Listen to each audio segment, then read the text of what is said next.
Hello everyone and welcome back to our channel.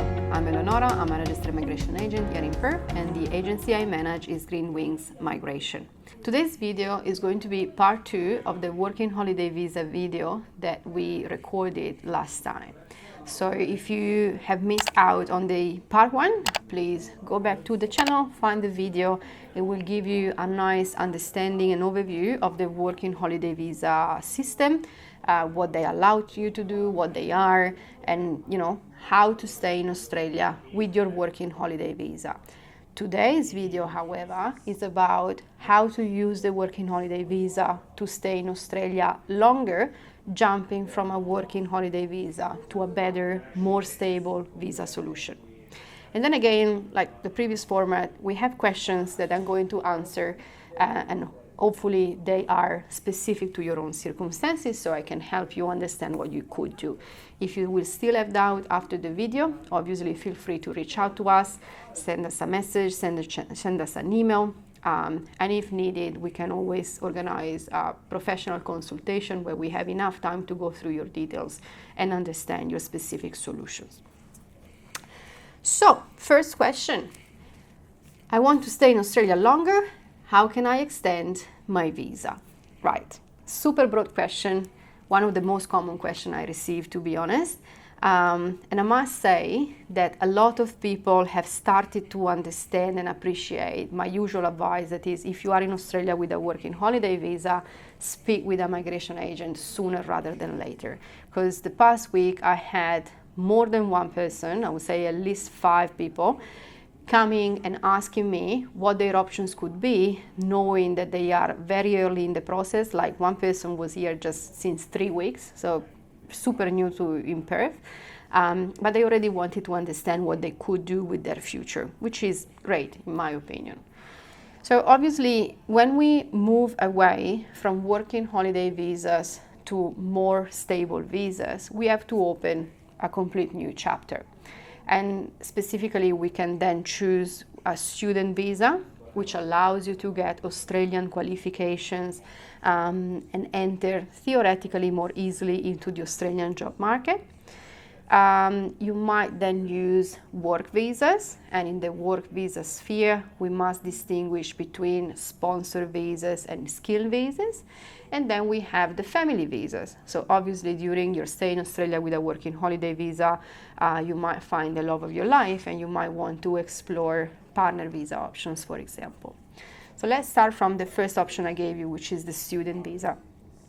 It is possible that during your working holiday visas, you come across an occupation that you had never considered in your past, but now you understand that you quite like it and you see yourself doing this job for the future. And why not doing this job in Australia? Because that provides you a long-term sustainable plan to stay.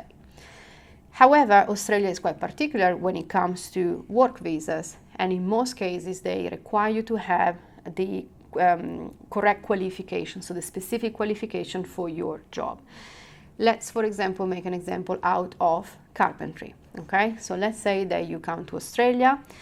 In order to renew your working holiday visas, you find yourself working in construction, and in particular, after maybe an initial period of time where you are a trade assistant, you become more comfortable and confident with carpentry skills, up to the point that you see yourself being a carpenter for the rest of your life. Australia theoretically requests you to have a Certificate 3 in carpentry, which is 2 years long. And obviously you cannot complete a 2 years long course with your working holiday visa, because as we said in the other video, you only have 17 weeks of study right in each working holiday visa year. So you need to use a student visa. Student visa are easy and complicated at the same time. Okay, especially right now, the department is taking a very hard approach towards student visa applicants. They are trying to keep the number of international students under control. But if you are a genuine student, if you can motivate your request for a student visa with genuine intention, your student visa will be approved. Normally, after studying for 2 years, you should be able to get a 485 postgraduate visa, which is an interim visa that many people use between the student and the actual working visa to gain even more work experience. And that work experience would be officially skilled experience, as it will come after you have completed the qualifying qualification for the particular job that you have chosen. Then, once you can combine qualifications and work experience, you can start exploring the work visa options, either through a sponsorship or the skill visa options, where it's the state or the government, the federal government, that invites you to apply for that particular visa. Obviously, you must have understood by now that developing eligibility for visas in Australia requires time. And when I say time, I mean years. So it's not something that overnight you become eligible for a visa, unless obviously you already come to Australia with a certain profile, with a certain background of knowledge, qualification and skills and work experience that could be readily translated into a proper work visa application. So this is very case-by-case basis. It depends on your circumstances. And then again, if you want to sort out any possible doubt, contact a migration agency sooner rather than later so they can give you this sort of advice. Something that I think is worth mentioning in this particular topic is how you may blend the use of working holiday visas and student visas as well as other visas, okay? Out of the 5 people that I met this week, I think that with at least 3 of them, I discussed this possibility, this strategy.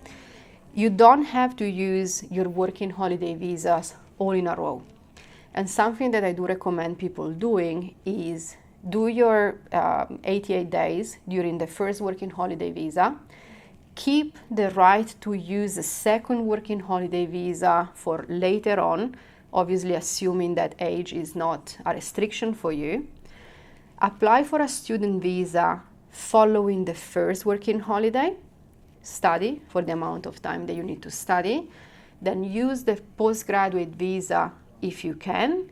You then also have your second working holiday visa available to be used after the 485. So that's an additional 12 months that you can use to gain even more work experience, or to wait that the biblical time frames that the Australian Department of Immigration puts in place when deciding on a visa that you might have applied for the core, okay? Alternatively, something that you can also consider doing is do your first working holiday visa, acquire the right for the second, understand that study is necessary for you if you want to stay, and also appreciate the financial commitment that comes with a student visa. So concentrate your efforts during the second working holiday visa to earn as much money as possible that you can then invest in your education during the student visa later on. So you will find yourself in a way lighter, easier, better position as a student if you have decent financial resources to fall back on if anything should happen to you while you study.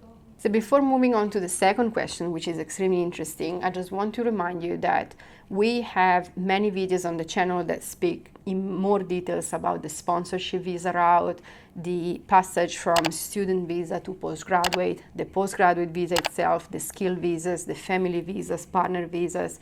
So if you think that you are particularly interested in one of those options, just go and watch the other video, and then obviously send us a message if you require more clarification about it, and subscribe to the channel if you're liking what I'm telling you. Second question, what are the eligibility criteria for skill migration?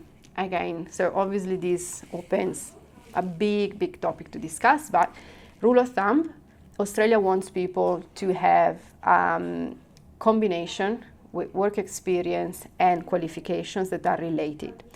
So in certain circumstances and for certain visa options, you might be able to combine unrelated qualifications to a certain work experience, but more often than not, this is not possible.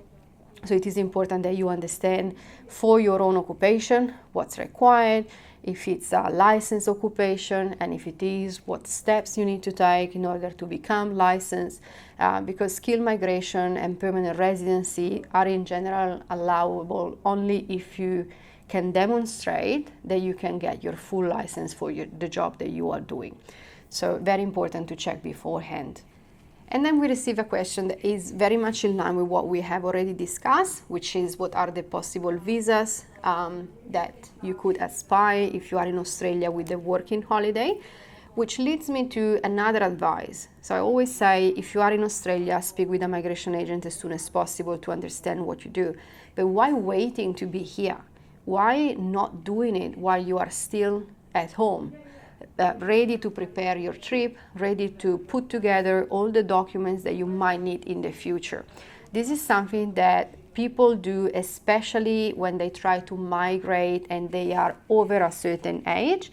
So they are probably more mature, they really want to do the right thing from the get-go, they don't want to waste any time, they don't want to get stuck in the process for maybe a little document missing. But I think it's something that everybody should do, even if you are just thinking to come for the sake of experience. Having a better idea beforehand, before starting, before buying the ticket, before flying all across the world and see if you like it here, know already what the government of Australia might be asking you should you then change your mind and be wanting to stay on a more permanent basis. You know, some countries, the bureaucracy in some countries is very slow. For example, we had German clients who had to wait 6 months to get their police certificate issued by German police officers. Obviously, if you find yourself in the middle of a visa process and you have to wait 6 months for it to be done and dusted, it's an issue. It's an issue for you because it puts, pressure and self-doubts, and you're never gonna know if the visa is approved until the very last minute. But also maybe an issue for your employer who wants you to be there for them right away, and maybe you cannot because you are constrained by the visa condition of another visa that you hold at that particular point in time.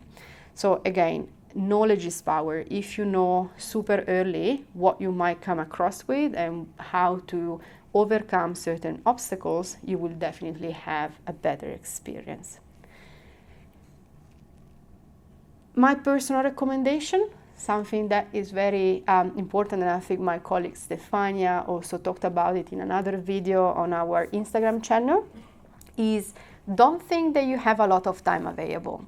Like a year or 3 years of the working holiday visa may seem a very long time, but you wouldn't imagine how many people come and seek our help extremely close to their visa ending date. This is dangerous because some visas, some processes have statutory timeframes that we have to go through. That if you come to see us 10 days before your visa expires, it might be too late. There may be no solution to keep you here while you wait for the other visa to be approved.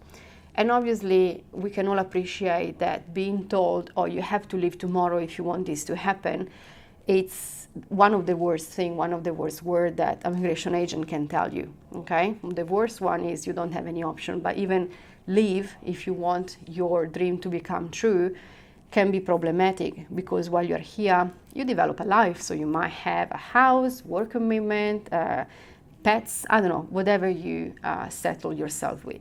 So be prepared, be proactive, and don't let things go too late. Come to and speak to us as soon as possible. So thanks a lot for following again. If you're interested in more topics, please send us all your questions.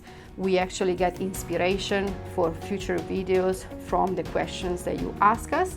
So feel free to send everything via email, info@greenwingsmigration.com.au. There are messages on Instagram, Messenger, you name it. Reach out to us and we will be super happy to help. Thanks a lot.